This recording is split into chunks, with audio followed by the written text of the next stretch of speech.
Halo semua, Assalamualaikum warahmatullahi wabarakatuh. Sebelumnya, perkenalkan nama saya Rika Aulia, mahasiswa dari Universitas Palangkaraya. Pada video kali ini, saya akan menceritakan sedikit mengenai filsuf, psikologi, dan pendidik Amerika bernama John Dewey. John Dewey lahir pada tanggal 20 Oktober 1859 di Amerika Serikat dan wafat pada tanggal 1 Juni 1952. Tepat pada umur 92 tahun, ia berkuliah di Universitas Vermont dan Universitas Johns Hopkins. Nama orang tuanya adalah Archibald Sprague Dewey dan Lucina Artemisia Kaya. Ia merupakan anak ketiga dan memiliki 3 saudara. Keluarga besar dari John Dewey berasal dari New England. Dewey banyak menulis tentang psikologi dan filsafat. Pekerjaan John Dewey merupakan seorang guru, filsuf, ahli ilmu pendidikan, psikologi, penulis, sosiologi, dan akademik. Kiprahnya begitu besar di dunia pendidikan. Beliau menghabiskan sebagian besar hidupnya untuk dunia pendidikan. Dari pendidikan sarjana hingga doktoral, konsistensi dan ide besar pendidikan digelutinya. Sementara itu, profesinya sebagai dosen kemudian mendirikan sekolah sebagai uji coba langsung terhadap teorinya, menjadikannya dikenal sebagai guru besar pendidikan Amerika. Kontribusi pendidikan tradisional di sana menuai kritik yang kemudian ia tuangkan dalam bukunya. Hal inilah masyarakat kemudian banyak mengenal beliau sebagai tokoh penting pendidikan. Dalam bukunya, Dewey menyampaikan kritik terhadap pendidikan tradisional. Ia menyebutkan bahwa pendidikan tradisional cenderung menerapkan para pelajar muda, mulai dari pemberian beban yang menekan standar sampai dengan mata pelajaran dengan metode orang dewasa. Hal itulah yang justru diajarkan kepada mereka yang baru tumbuh belajar. Kurikulum pendidikan kemudian menuntut sikap peserta didik agar patuh, tetapi tidak memiliki kebebasan untuk mengeksplorasi materi yang diberikan. Hal itu dipandang Dewey bahwa pendidikan tradisional tidak cukup memadai untuk menyelesaikan persoalan. Metode yang seharusnya benar adalah pendidikan yang berbasis pengalaman. Di bidang pendidikan, metode learning by doing atau belajar sambil melakukan telah banyak dikenal oleh tenaga pengajar di berbagai institusi. Teori tersebut merupakan teori yang pertama kali dikenalkan oleh John Dewey. Beliau telah menyusun teori di bidang pendidikan. Oleh karenanya, karya-karya beliau tak jauh ranahnya dari dunia pendidikan. Karyanya yang paling terkenal adalah Pengalaman dan Pendidikan.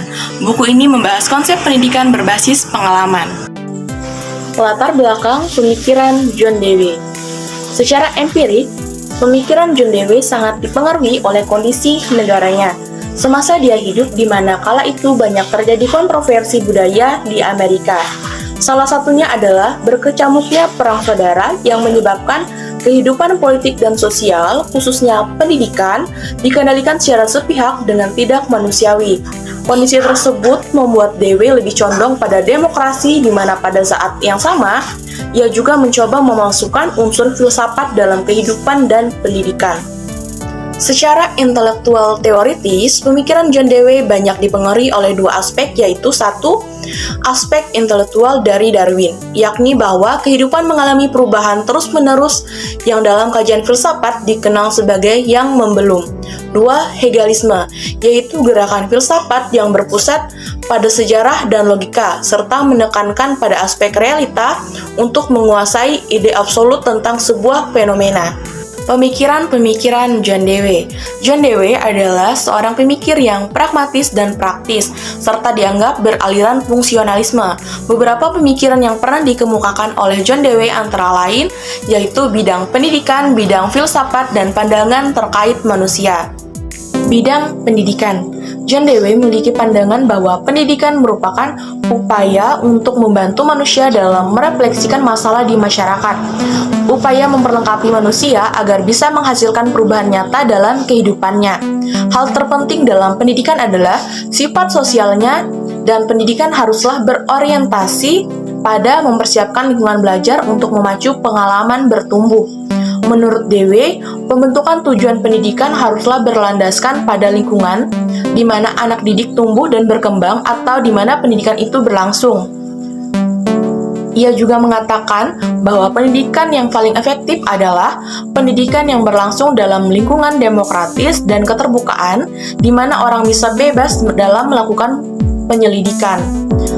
Tujuan pendidikan tidak bisa ditetapkan secara universal, tetapi haruslah secara khusus dan temporer, sebab tidak ada nilai dan kebenaran yang berlaku mutlak dan universal. Bidang filsafat. John Dewey adalah seorang filsuf dengan pandangan bahwa realitas dibangun melalui tindakan akal budi dengan berdasarkan atas ingatan mengenai pengalaman masa lalu. Dengan ingatan tersebut, akal budi akan menggunakannya untuk menciptakan hal yang lebih baik lagi. John Dewey mengatakan bahwa filsafat hendaknya tidak hanya fokus dalam pemikiran-pikiran metafisik, namun filsafat juga harus bisa memberikan pengarahan terhadap perbuatan yang nyata dalam kehidupan. Filsafat hendaknya berusaha menyelidiki dan mengolah pengalaman secara kritis sehingga bisa menyusun suatu norma atau sistem nilai. Pandangan John Dewey terkait manusia. Menurut John Dewey, manusia adalah bagian dari alam. Hal ini didasarkan pada pemikiran Darwin tentang evolusi. Menurut Dewey, hukum alam juga berlaku pada manusia. Selain itu, John Dewey juga menganggap bahwa manusia hidup dari dan untuk manusia lainnya. Dia mengatakan bahwa manusia menjalani kodrat sosialnya dengan jalan berkomunikasi. Beberapa karya dari John Dewey yaitu The Study of Ethnic, Syllabus pada tahun 1894, dan kemudian ada The Interest as Related to Will pada tahun 1895, dan ada My Pedagogic Creed pada tahun 1897, dan ada The School and Society Being Three Lectures pada tahun 1899, dan masih banyak lagi karya-karya dari beliau. Demikian video singkat yang saya sampaikan, kurang dan lebihnya saya mohon maaf. Dan berikut ada kata yang saya kutip dari filsuf John Dewey, yaitu orang yang baik itu adalah orang yang tidak peduli betapa buruknya dia selama ini, terus maju menuju ke arah perubahan diri dari hari ke hari. Demikian, wassalamualaikum warahmatullahi wabarakatuh.